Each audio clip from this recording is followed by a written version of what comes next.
I was born and raised in Kansas, went to the school like this almost 80 years ago.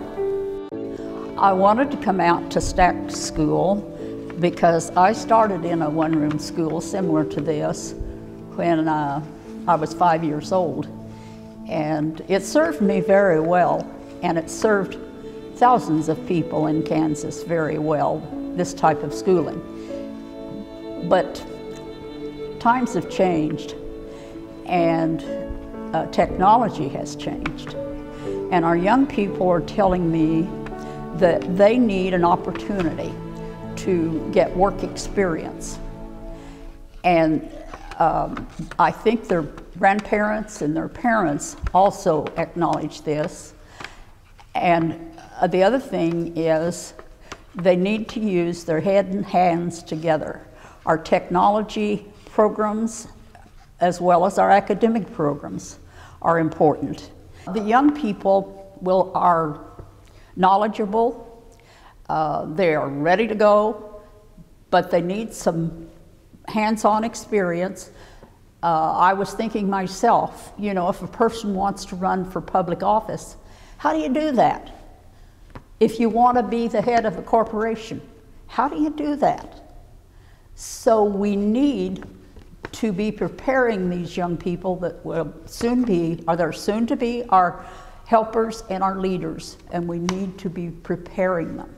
And since I grew up in the Great Depression, I'm very aware that the Civilian Conservation Corps, the young men were taken into that, and they were given to skills. They were taught to work, and they got paid. And they got to keep just a little of the cash, but then the rest of it went home.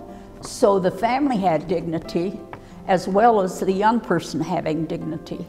And many of the arts that we have today, and Billard Airport is another example, because the main building out there was built by the Works Progress Administration, and it's still standing today. It's a very sturdy building.